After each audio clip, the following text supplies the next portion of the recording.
Welcome back, everyone, to Wigan Weekly. It's episode 10. We've got a packed lineup tonight, don't we, Curtis? Yeah, we certainly have. Let's start off with Birmingham at the Brick last week. Another frustrating match, but there's plenty to unpack here. So let's talk about all the positives and where it went wrong. Well, decent build-up. I was a bit, well, I wouldn't say confident. I was a bit 50-50 about how I felt. But I think the first 10 minutes of the game were okay. We were a bit promising. We got a few corners, some shots on target. We were getting a bit of trouble. And then they got their first chance. They scored, and then the game went a bit all over the place, didn't it? Yeah, it certainly did. I mean, once that first goal was in, I mean, you could just tell that it was going to be, 2-3-0. That day. Yeah, we had a good day out at St Andrews and only narrowly missed out. But yeah, you just had the feeling with that game that it was going to be very one-sided. So it was unfortunate, but it is what it is. Now, on social media, I've seen quite a few people criticise Sam Tickle. I'd like to know what your stance is on that. I don't really think it was Sam Tickle. At the end of the day, he's got a defence and he's got 4 defenders in front of him. So, I mean, you can't just rely on one player. You've got 4 players in front of him who should have been doing their job. So, I don't really think it's... Yeah, because when you think about the first goal that was conceded, he sort of rebounded it out a little bit, but it was straight back to them. He punched it, and then obviously it was the follow-up. But I don't really think you can give him too much credit, because at the end of the day, if we'd been a bit more defensively aware and a bit more on the ball, we might have got away with it. But I don't know. Yeah, so I think at the end of the day, it was one of them, they just weren't in the right place sort of thing. The first 2 goals were definitely defensive issues, but I think the third goal, you can't really argue with the third goal. The third goal was just a decent goal, but the first 2 definitely could have been avoided. Yeah, now another thing I want to talk about with this match is Joe Hugill, one of our new signings. Now, he only got put on very near to the end of the game, and I was quite disappointed by that because he did seem quite promising. Would you agree? Yeah, I agree. He came on, he made a bit of an impression, some good runs, a couple of chances, but I don't know. I mean, end of the day, Maloney's in charge. I mean, I don't agree with all those decisions, but at the end of the day, it's all down to him. So, yeah, and you could complain and you could be a bit disappointed, but at the end of the day, it's a decision, isn't it? Let's face it. It certainly is. Now, I'm looking back at our posts on socials. It was the 66th minute he came on. And yeah, I thought he was personally quite fast. And I will agree with you that he did have some good runs, but obviously the whole team motive wasn't there, so it's not like we were going to win. But go on, what are you saying? I think obviously he's a decent weight, so he's a bit stocky, so he's got a bit of strength on him, so he's going to give defenders a bit of a handful. So yeah, I certainly think that Hungbo's going to be a good player going forward. Hopefully, we do see a bit more of him in the Mansfield game, but if not, it's what it is, isn't it? Well, that's the thing with the Mansfield game. Has he played for any other team in the FA Cup this season? As far as I'm aware, no, because he's most recently been at Rotherham. And Rotherham, I don't actually ask a question that because Rotherham would have probably, because they were in round 2, weren't they? That's a good question. That. Let's have a look. Rotherham FA Cup run. This will be an interesting one. I'm really no, intrigued okay, now. right. No, they got knocked out in the first round by Cheltenham 3-1. Yeah, but did he start though? If he started, right, I'm having a look at the line. I'm looking now. He was on the bench. He did. He came off the bench. No, he didn't. Yeah, he came off the bench. Oh, great. Yeah, so we can't really play him for that. So oh well. Unless there's some sort of loophole, but I doubt it. Yeah, I doubt it. I don't think you're allowed to represent more than one team in an FA Cup run. Anyway, but I think that sort of sums up the Birmingham game and Joe Hugill. Should we talk about the other transfers? One thing I will say is that game taught me that we are shocking from set pieces. Every set piece turned to nothing. We were so threatening when it came to corners, free kicks. Awful. A lot of work is doing in that department. Yeah, it certainly does. It's just they just were completely all over the place, and yeah, there's not really much else to say. It was a letdown. Yeah, definitely. So moving on, let's get into Mansfield game. Obviously, it was meant to be going ahead tomorrow evening at 6 p.m. Obviously, it's now rescheduled to Tuesday at 7:45 because of a frozen pitch. What's your thoughts on that, Curtis? Well, once again, you can't really do anything about that. We've had terrible weather all this week, and it's been as cold as -7 around here. So obviously you've got to put the priority of your fans and your players, first. You can't expect them to, be travelling in this cold weather, when the roads are slippy and all that. It's a danger. It's more hassle than what it's worth. It's better to just reschedule it. Definitely. But obviously, I think it's important for the fans because that's what I was about to say as well, because obviously there's a lot of outrage about it on social media, but the supporters club, I think, are offering refunds for people who book coach and obviously can't go, and the actual club as well is letting you refund your tickets, so it's not too bad if you can't go. But it's just showing this competition's not really for the fans anymore. It should be a weekend thing, really. Yeah, it should be. I mean, well, that's what I mean, because obviously I think the weekend's more doable for fans because, midweek you're working and stuff, so that's a bit of a downer, but it is what it is, I suppose. Yeah, there's so many people on Twitter that I've seen saying stuff about that, which is fair enough. Now, I am currently sat on Twitter whilst I was trying to look for stuff. Now, the Wigan game, FA Cup, was going ahead under soil heating. Now, I've seen some people say that it should be mandatory in a lot of league clubs. What do you think about that? Well, not really, because I know, and the big Premier League stadiums do, but then again, they've got more money than League One, so I don't really see what the point is. I thought that was quite an outrageous outtake as well, because not all clubs have got lots of money to spend on pitches. But that was just one of the replies I saw, and you can't really go around saying it's tin pot because not every club's got the same sort of money and resources. Yeah, exactly. I mean, I don't actually know if the Brit does have under soil heating, but I'd be surprised if it doesn't. Well, that's a question to ask the the people that own it. Yeah. I make sure I send them an email. Yeah. Well, let us know when they get back to you. Yeah. So moving on then. So what do you think score prediction will be, Kurt, for Mansfield game on Tuesday? Oh, now you're asking. Well, if it was going ahead tomorrow, I might have said, we might sort of bottle it to Mansfield again. However, now I think about it, if we've got a couple more days to potentially get some practice in, and they can try and learn from the mistakes they made against Birmingham, I'd like to think that we can repeat what we did at Cambridge and get a bit of revenge. But I'm not going to... Go on. No, go on. I was just going to say, I'm not going to put like my full hope into it. I'd like to get a result, because who wouldn't? But if I was going to give you a result that was optimistic, I'd say 2-1 to us. Okay, I think you can justify that. Yeah. Now I just want to say the reason why I'm saying that is obviously because they did put a good goal past us when they came to our place, which was definitely not savable. Yeah, definitely. But obviously, I think you got to bear in mind though is that the draw for round 4 will take place before we actually play the fixture, so the lads will be aware of who they're playing if they do get through. So that might put a bit of pressure on us, really. Especially with a Prem team or a Championship team. Well, that's the dream, isn't it? And it'd be great to have them at home as well. But even if it was away, I would like to try and go, providing it's not in the middle of the week. Because, like we've said, football should be for the fans. They're the ones that put a lot of money into it. Tickets, buying food, drink, whatever. It should be a thing for the fans. It should be at a reasonable time. Yeah, definitely. Okay, well, I think we should end up the Mansfield game because I feel like. Well, hang on, we've not had your score prediction yet, have we? Because I know you did one. I know you did one in the YouTube video, but I want to know if it's changed since then. Because it was like 20 days ago. I can't remember what I said now. I think I'm probably gonna. I think I said 1-0 Wigan, and I'll stand by that. I'll say 1-0, but I could see it going to extra time because obviously no more replays, thank God. So I could see it going to extra time and maybe penalty. So I'll say 1-0, and I think we'll get the job done in extra time, just like the Carlisle game. Fair enough. I think that's reasonable. What we're moving on to next? Should we talk more about the transfers that we've heard about over the last week? The rumours and the signings.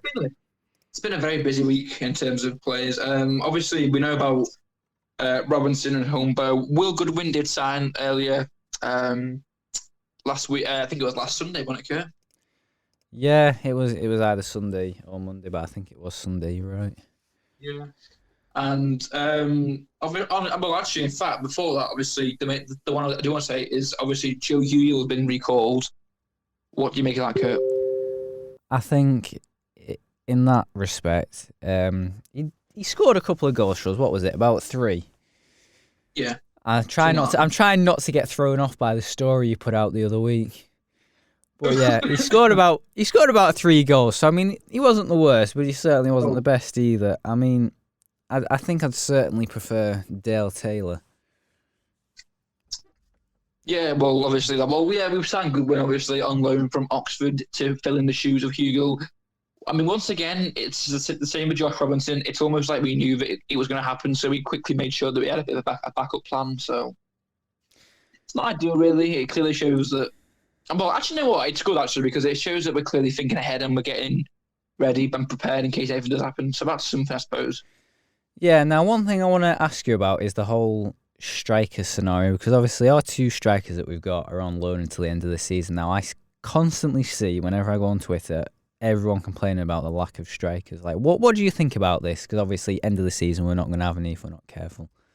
Well, I will say that we've not really had a solid striker for a time. Like, I mean, we had Will Grigg at one point, and that was, I mean, Will Grigg was sort of the main man, and then we had, we've had Grigg, we've had Josh Windass, we've had Joe Garner, we've had players like that, and then I think really since I'd say about 2020 was the last time we had a good striker, which was Joe Garner, and since he's left, I wouldn't say we've really had anyone that consistent. We've had Humphreys, who was okay, but he wasn't amazing. I mean, I would love to have him at Wigan still, but he wasn't at all a massive goal scorer. So, yeah, we've certainly struggled with consistent strikers. Obviously, Will Goodwin signed. I don't really know much about him. Hopefully, we do see him get at least 4 or 5 goals before the end of the season, but realistically, that probably won't happen, but you never know. Yeah, you never know. That's just part of football. Mind-boggling things can happen. Yeah, definitely. But as I say, I think it's very disappointing that we haven't got one of those strikers that, who will get you double figures, like 20-plus goals every season. I mean, to me, I think the way past that would be just look at the free agent list and try and find a striker who has got that goal-scoring reputation, because I feel like we would massively be benefit from that. Yeah, certainly. Now, this is where I think I've got a question for you here, because obviously we've made, about 3 sort of signings so far, and obviously 2 of them are 3.5-year contracts, and then obviously there's the 1 loan. So I want to know what you think about, having 2 players that have actually got a contract with us and not loan. Do you think that's going to bring a bit more stability into the team? Well, it does, because it's the first time for a while we've not made a free agent or loan sign. So it clearly shows there's a bit of money getting piped in now, and I think Maloney's probably made a good case to Danson and the board that we need money, otherwise we are going to go down. So it's good to see that Danson's finally opened his eyes up to the bigger picture, and he's thought, yeah, okay, I'm going to try it. I'll give the club some money. I'll invest more, and it's an effort that will hopefully see us either push up the table or stay where we are. Yeah, and that's the thing. I think since we did the last episode, we obviously sold Josh Stones to York City, didn't we, for what was it, about 350k? So there could be room in there for a bit of profit, or maybe to pay off more of the debt. 400k for non-league level is ridiculous amount of money. So, I mean, I think Josh Jones is a bit too good for that level, but we'll see how that pans out. Well, that's the thing. They might actually get promoted this year if they keep it up. Yeah, maybe. Essentially. You never know. But I just wanted to know your thoughts around that, because I think obviously we've sold a couple of players, Surely we must be getting close to settling our offsets before they took over. I think I read somewhere that we're about halfway there, so still a bit to go. But considering they've done that in about 18 months, it's a bit promising, really. Yeah, but to be fair though, it's been a very promising start to this window, because we've already got 3 signings. There's many more rumours, many more players that it looks like might happen. Well, that's it, because we've heard about 2 rumours today, haven't we? Well, 3. I've heard 3 actually. Go on. You've heard another one. Go on then. So we've got I'll go in order. So the first one this morning was Brendan Wilredu. It's been announced a bid's been made. Obviously Wilredu, Fleetwood Town's captain. He is I believe he's a defender, but I can't imagine him being a defender, because I don't see why we'd be interested in another defender.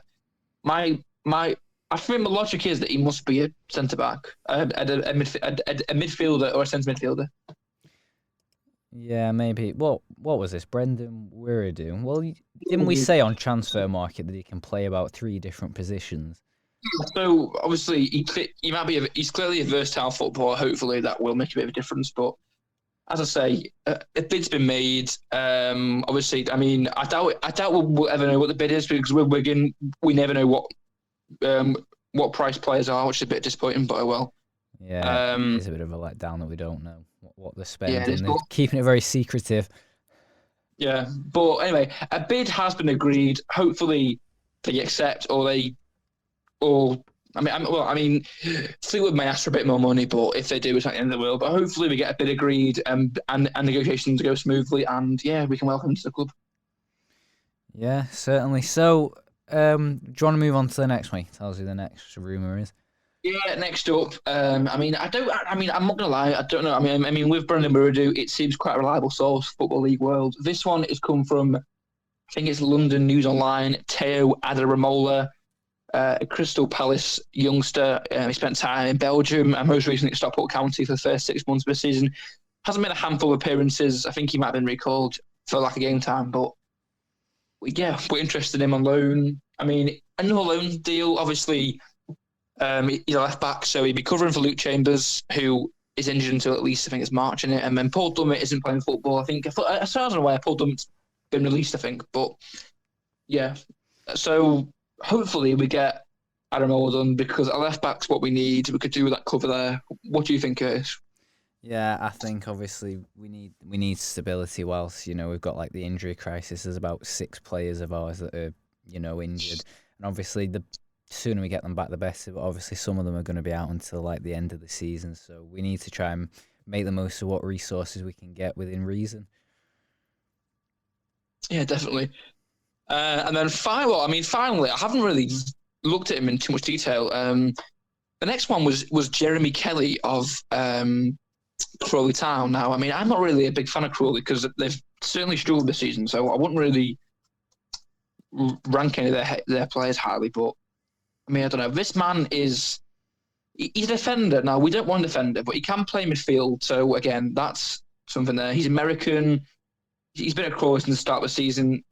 Since January, 2024. He's made 43 appearances, scoring 2 goals. Maybe he is what we need, but you never know. That's it. You never know.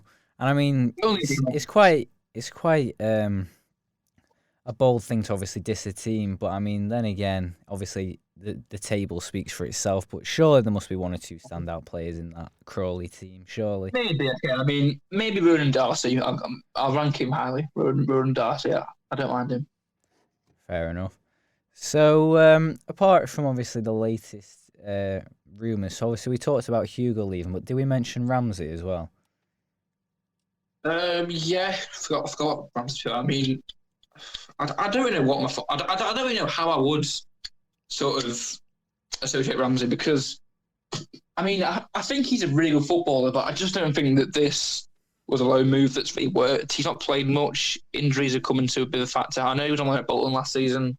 I know he spent time at Preston briefly, so yeah, he's got the experience, but I just don't think he's performed as well as he could have done, really, at Wigan. Yeah, and now here's a good question for you. Do you think he's worth the market value of $3 million that he currently has on Transfer Market? I think he's worth about $1 million. Not even that. I mean, Liverpool paid a decent money for him when he came at Aberdeen. But I mean, while Liverpool have recalled him, I mean, I know he's not played him much, but then again, though, he was injured for a lengthy amount of time, and if his fitness wasn't up to scratch, then we're not going to risk it. You know what I mean? So I think Liverpool have got a bit of a nerve calling him back, but it's what it is, really, isn't it? Yeah, well, obviously they must have another sort of vision for him in his development, so you just got to respect that decision. I mean, Liverpool are first in the league. What chance has he got of getting to that first team? I'm not saying that he has to go in their first team, but they might have like another transfer lined up for him that will help with his development. Yeah, I mean, maybe Liverpool are pulling. What Aston Villa did with Louis Barry. Maybe it's going down that sort of way. Maybe. Now that'll be another interesting one to see how Stockport turn out at the end of the season without Louis Barry. Yeah, because losing him is a massive one because the fans are disappointed. I mean, I think it's a bit of a. It was quite a mean thing to do in a way. But then again, The thing is, if his loan was up at the end of the season and Stockport went up to just come back down, I think that'd be pretty upsetting for the fans. You want to find a bit of stability because you've only just come up to this league. You don't want to, leave too quickly. I mean, for Birmingham and Wycombe, who are obviously currently in the automatic promotion spots, you can make an excuse for them because obviously Birmingham have got a Hive Championship squad, and Wycombe have been in this league for a few years since they last were in the Championship. So, these teams have got the experience. Absolutely. I think that's about it really for the transfer rumours for today. But is there any other general news that we were going to talk about? Because I mean, obviously it's been a busy week with the transfers, but I think with the club in general, I think there's some things that have been said in the news. I'm just looking now, Kurt, and I mean, it looks like actually the reason that Hugo has been recalled is not like a game time. It's actually because we couldn't really afford to. Because with the sign of Will Goodwin, it appears that it would have been too much to keep free number 9. So we decided to get rid of Hugo. Yeah, Hugo, I think was a monetary one, but I think when we said playtime, that was to do with Ramsay. Yeah, So I don't think Hugo actually was anything to do with game time. I think it was a financial sort of factor. Yeah, that's what I'd heard when it first came out. So yeah, they're obviously trying to keep the sustainability at the forefront of their operations, which is important. Yeah, but as I say, a very productive window so far. I don't really know what we can do now, really, because I know obviously the signs we made. I would like to know how much we made from Josh Jones because I've got a feeling that a lot of the money we've been spending now is because of his move and the money we've made off him. He's going to go towards Wiradoo maybe or maybe that what's his name, Josh Kelly. Hopefully, yeah, we say that, but then again, a lot of I think articles as well say that we use a good fraction of the money to obviously sort out the offsets that we had before the new ownership took over. But if you did the calculations off the rumoured numbers, I think we probably have done a fairly sustainable, bit of business this window. So if we got like Hungbo for 200 and something thousand is something that I heard, then obviously if we sold Stones for that much, that would bring a profit in itself. Yeah. But honestly, if we don't get the precise numbers, we don't know. But we can have a good guess based on what we know. Yeah, definitely. But in terms of upcoming fixtures and what you're thinking, obviously our next league game after Mansfield game, our next game is I think it's against who's it against, Kurt? I can't remember now. Right, okay, so fixtures coming up. So obviously after Mansfield on Tuesday we've got Stevenage away, yeah. That's got a battering for us or 0-0 written all over it. No. I think Wigan Burton will probably edge. Now we drew, probably end up drawing to them, which is going to be unfortunate, but it is what it is. I feel we've got a good record against Bristol. We do. Now, obviously, we beat them 2-0 at home last season, and obviously they're coming back to the brick. And obviously, we might have a good home record there.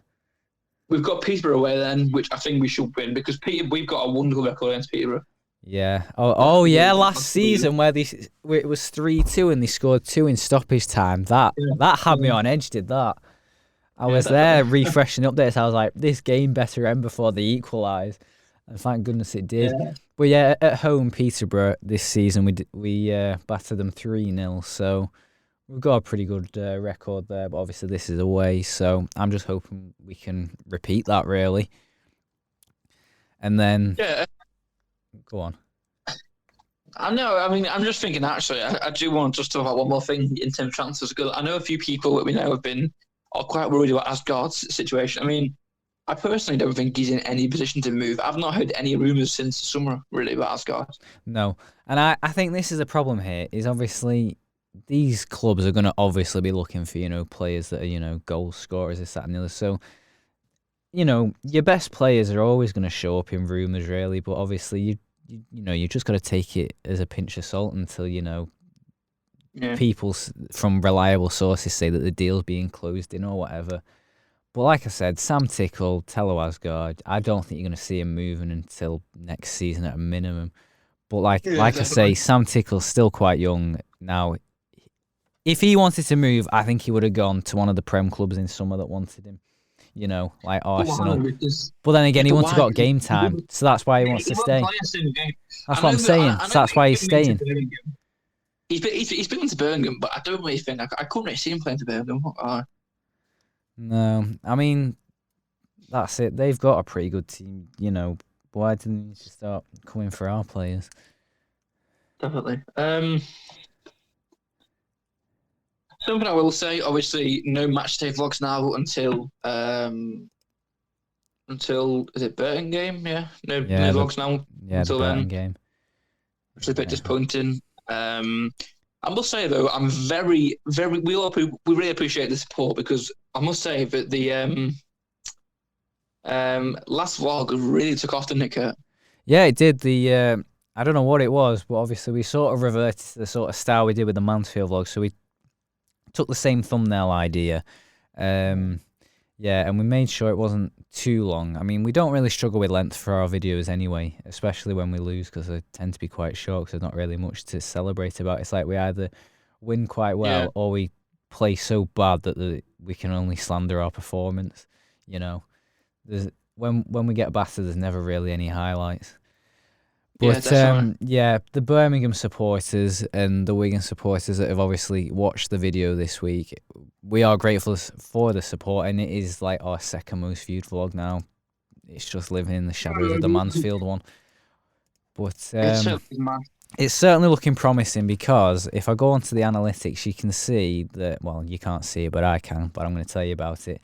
So the Birmingham vlog was released about 5 days ago, 263 views, and now it got to like 200 within the first 2 days, so it slowed down a bit, but it's certainly done well. But when we compare it to our other vlogs that we've done recently, like Shrewsbury, Leyton Orient, you know, they were struggling to get past they were getting like 40 to 60 views, so obviously they slacked a bit. Northampton one as well, 55. I mean, the Bolton one did pretty well. It got 145 and 23 likes, but obviously the Birmingham one only got 263. Well, I say only. It got 260 views, but only 15 likes. So obviously there must have been something more enjoyable about the Bolton one. But in saying that, we definitely did put a good video out the other day. I made sure that the audios were enhanced for the interviews in the stadium, and a new subscribe animation because the other one had the outdated picture on it. But what we need for our matchday vlogs is a proper mic. So if anyone's listening up from a microphone company who wants to work with us, get in our messages. Get in there, please do. We really appreciate it. Yeah, wouldn't we just? But I think that's enough ranting about the YouTube channel. We'll try and put a video out for you each week. Obviously, where there's not a match day, we try and get another sort of football themed video out. So, we always try to put out at least one weekly video where we can. But you've always got the podcast as well. Yeah, there is. So I think we will call it a day then, or should I say night, for today's podcast. Thanks for being on, Curtis, as usual. No worries. Great to be here. Yeah, but as I said, there plenty of news this week, and particularly today, Friday the 10th. A lot of news came out to the transfers today. So, before we go, you said you were going to send an email to Wigan about asking about the ground. I've just Googled it, and Wikipedia, it says the ground has irrigation and an underheating system to resist icy weather. So there's the answer to your question. There you go, then. Yeah, we do. So, you don't need to email anyone. It's fine. Yeah, I don't. Well, thanks for that, Kurt. And you're welcome. That's made a very interesting end to today's podcast. Certainly has. Well, you learn something new every day. Yeah. If you enjoy hearing from me and Curtis, guys, please go and follow us on TikTok, Instagram, Twitter, And please, Twitter, and please subscribe to us on YouTube. It'd be more appreciated. And please go like and watch our most recent Birmingham vlog, or even all our vlogs. Yeah, well, that's the thing. Obviously, we've got quite a good audience on YouTube, but what we'd like to see is more, audience interaction, because it's rarely that we get comments now. Like, we've got loads of comments on the Mansfield vlog, and then we just lived in the shadows of it ever since. I mean, I've got to give a big shout out to Cody though, because he always puts a comment on the videos. Great support. Yeah, at Latics page away. Thanks for the support, Cody. Really appreciate it, mate. And also, I will say shout out to Football Noah, because he is one of the the OG fans. I think he's one of the first sort of fans we have. Yeah, I think the day I created that the page on Insta when it was called Up the Latics, I think he was like the first follower. It was quite funny. He's been an OG there since day one. Yeah, that's definitely. Legends. Well, you don't have to comment on our videos, but I'm just saying, we appreciate the feedback, Definitely. But until next time, guys, thanks for watching, and we will see you during episode 11, which will be filmed next week.